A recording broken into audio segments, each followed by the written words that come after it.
जैसा कि हमने लास्ट एपिसोड में देखा था कि एंसेस्टर ने पीछे से आकर सेक्ट लीडर का मुंह बंद कर लिया होता है और कहता है, कमीने तेरा इरादा क्या मुझे मरवाने का है, जल्दी से चुप हो जा। और अपनी आवाज को सेक्ट लीडर की आवाज में निकालते हुए सभी लोगों से कहता है, जो लोग डीमन स्काई सेक्ट को भड़काने की कोशिश कर रहे हैं उसे जिंदा नहीं छोड़ा जाएगा। अब एंसेस्टर की चोटें पहले से काफी हद तक ठीक हो चुकी हैं, बस अब उनको थोड़ा सर्कुलेशन में अपने आप को हील करने की जरूरत है। अब जब एंसेस्टर सर्कुलेशन से बाहर आएंगे तो वो अपने सभी दुश्मनों से अपना बदला लेंगे। ये बोलने के साथ ही एंसेस्टर आसमान में आ जाता है और सेक्ट लीडर को कंट्रोल करते हुए उसके मुंह से बुलवाता है, आगे की बात एंसेस्टर कहेंगे। सेक्ट लीडर चिल्लाकर सभी से कहता है, रुको रुको, ये सब मैंने नहीं बोला, ये सब एंसेस्टर ने बोला है। लेकिन एंसेस्टर जरूर ही तियान कियांग सेक्ट को डिस्ट्रॉय करेंगे। एंसेस्टर मन में कहता है, ये कमीना सच में बेकार है, ये कमीना बस धरती पर बोझ है, इसको समझ में नहीं आता कि किस टाइम पर क्या बोलना चाहिए। अब हमारा सीन शिफ्ट होकर हमारे एमसी को दिखाया जाता है, जिसने उस बड़े से गोल्डन कलर के हैंड को डिस्ट्रॉय कर दिया होता है, लेकिन उसमें एक ब्लड एसेंस होता है। उसी को देखते हुए कहता है, आखिर ये ब्लड जैसी चीज क्या है। और अब उसको जैसे ही छूता है वैसे ही वो ब्लड हमारे एमसी की बॉडी में जाने लगता है, जिसे देखकर कहता है, इस चीज की पावर बॉडी रिफाइनिंग पिल से 100 गुना ज्यादा स्ट्रांग है। अब इस ब्लड एसेंस को पूरी तरह से पकड़ते हुए कहता है, अब से ये मेरा हुआ। यहाँ पर हमारे एमसी ने ब्लड एसेंस को पकड़ा होता है, जिसकी वजह से वहाँ पर एंसेस्टर को जोर से झटका लगता है और उसके मुंह से खून भी निकल आता है। एंसेस्टर मन ही मन कहता है, ऐसा लगता है कि किसी ने मेरे ब्लड एसेंस को ले लिया है, जिसकी वजह से मुझे ये बैकलैश हुआ है और आसमान से नीचे की तरफ गिरने लगता है, जिसे देखकर सेक्ट के सभी लोग हैरान होने लगते हैं और कहने लगे होते हैं, एंसेस्टर एंसेस्टर आखिर आपको क्या हुआ। अब हमें हमारे एमसी को दिखाया जाता है, जो कि कहता है, ये चीज ब्लड जैसी लग रही है लेकिन इसमें कुछ और शामिल है, लेकिन वही तो समझ में नहीं आ रहा आखिर वो क्या चीज है। अब हमें किसी को भागते हुए दिखाया जाता है, जो कि सिर्फ मास्टर मास्टर कहती जा रही होती है। हमारा एमसी मुड़ते हुए कहता है,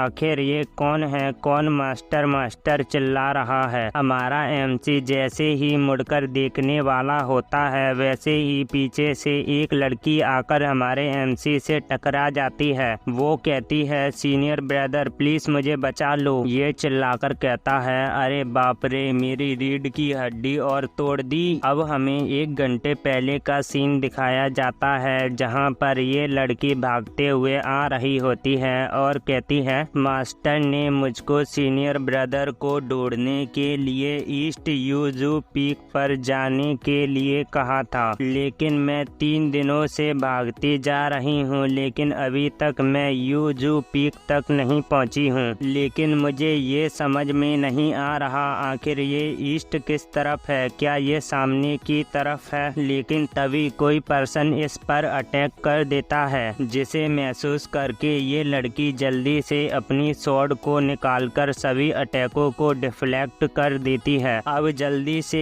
एक लड़की पीछे से अटैक करते हुए कहती है, सिंटेस हमारे साथ चलो और मोटियान सेक्ट के सिंट से शादी कर लो। मोटियान सेक्ट के एल्डर ने अपने एंसेस्टर को सर्कुलेशन से बाहर निकलने के लिए कहा है। तुम तो जानती हो कि एंसेस्टर अगर एक बार बाहर आ गए तो तुम्हारा क्या होगा, इसलिए अब स्ट्रगल करना बंद करो और हमारे साथ चलो। ये गुलाबी बालों वाली कहती है, मैं वापस जाने के बजाय मरना पसंद करूंगी, लेकिन मैं उस नर्क जैसे सेक्ट में बिल्कुल भी नहीं जाऊंगी। और उस लड़की का अटैक डॉज करके उसके पीछे आ जाती है और पीछे से जोर से लात मारती है, जिसकी वजह से वो लड़की पेड़ से जा आकर टकराती है। उस लड़की ने इतनी जोर से लात मारी होती है जिसकी वजह से पेड़ भी टूट गया होता है। वो कहती है हम जो कुछ भी कर रहे हैं वो सेक्ट के लिए है। अगर तुम मो टियान सेक्ट के सेंट से शादी कर लेती हो तो हमारा तियान कियांग सेक्ट डेफिनेटली वापस अपनी ग्लोरी को रिस्टोर कर पाएगा। ये गुलाबी बालों वाली कहती है तुम लोग सिर्फ सेक्ट को रिवाइव करने के बारे में सोच रहे हो, लेकिन मेरी खुशियाँ और मेरी इच्छाओं के बारे में क्या मेरी इच्छाओं और खुशियों का कोई महत्व नहीं है? उस सेक्ट में मुझे जानवरों की तरह एक कमरे में बंद कर दिया जाता था। मैं वहाँ पर अकेली रोती रहती थी। मैं तुम लोगों से बहुत ही कहा करती थी कि मुझे बाहर जाने दो, लेकिन तुम लोग मुझे बाहर बिल्कुल भी नहीं जाने देते थे। लेकिन तभी वहाँ पर मेरे पास एक ओल्ड मैन आया और उसने मुझसे कहा तियान कियांग सेक्ट की इस ब्रांच के सभी लोग सच में बहुत ही मक्कार और बेकार हैं। तुमको सच में ये सेक्ट वाले जानवरों की तरह बांध के रखते हैं। ये कहती है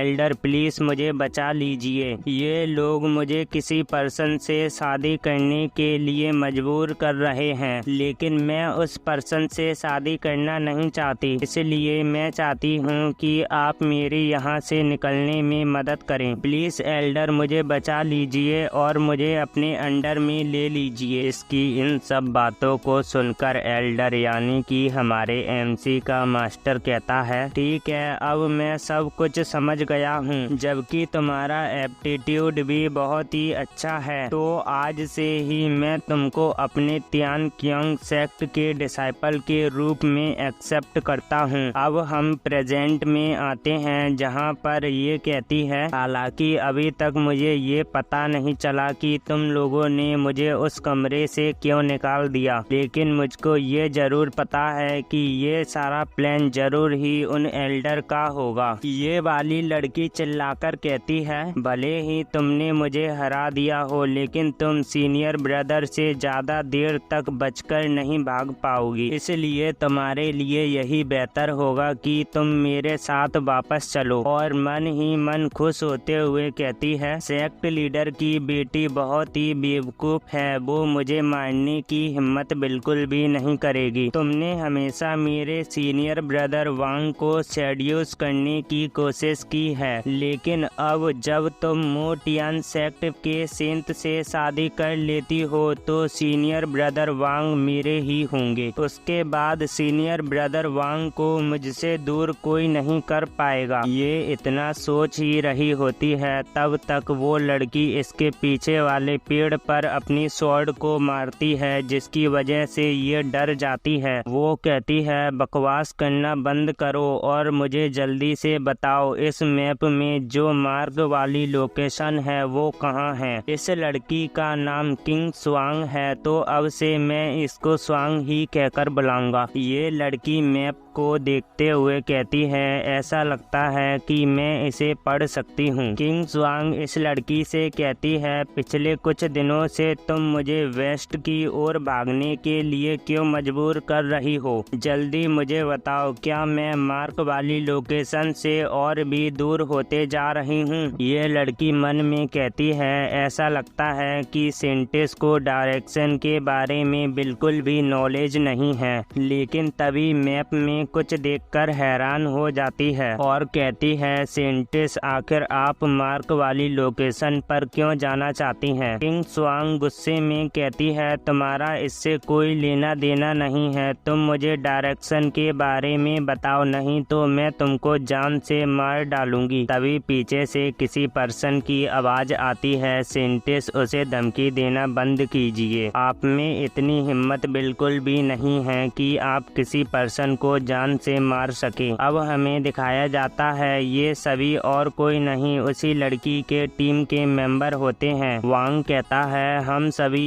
एक ही सेक्ट के मेंबर हैं, तो आप अपने ही सेक्ट के मेंबर को क्यों मारना चाहती हैं? दूसरा कहता है अगर आपको मो टियान सेक्ट के लोगों ने ढूंढ लिया होता तो हमारा सेक्ट इसे बर्दाश्त नहीं कर पाता कि कोई और दूसरा सेक्ट हमारे सेक्ट के लोगों को ढूंढे, और अगर तुम हम हम लोगों को नहीं मिलती तो वो लोग हमारे सेक्ट मास्टर को मार डालते। क्या तुम हमारे सेक्ट मास्टर को मरता हुआ देखना चाहती हो? वो लड़की भागकर वांग के पास आ जाती है और कहती है, सेंटिस अब बताओ, क्या तुम अब भी हम सभी को हरा सकती हो? ऐसा लगता है कि अब की बार तो तुम्हें हमारे साथ वापस ही चलना पड़ेगा, क्योंकि इसके अलावा तुम्हारे पास और कोई रास्ता नहीं है। और वैसे भी मो टियान सेक्ट के एल्डर पहले से ही तियान कियांग सेक्ट के डिसाइपलों को पकड़ने के लिए जा चुके हैं। तुम इस चीज को जल्द ही अपनी आंखों से देखोगी। उसकी इन सब बातों को सुनकर किंग जुआंग बड़ी ही हैरान हो जाती है, और उससे भी बड़ी हैरान करने की बात तो ये होती है कि ये वाला एपिसोड यहीं पर खत्म होता है। गाइस, मैं आप सभी लोगों को एक बात और बताता चलूं कि इसका अगला पार्ट आने में बहुत देर हो सकती है, क्योंकि जिस दिन मेरे 900 सब्सक्राइबर हो जाएंगे उस दिन मैं इसका अगला एपिसोड डाल दूंगा। और मेरी आप लोगों से एक गुजारिश है कि जल्द से जल्द मेरे 1K सब्सक्राइबर और 4000 वॉच टाइम हार पूरा करवा दीजिए। तो चलिए गाइस, मिलते हैं इसके अगले एपिसोड में।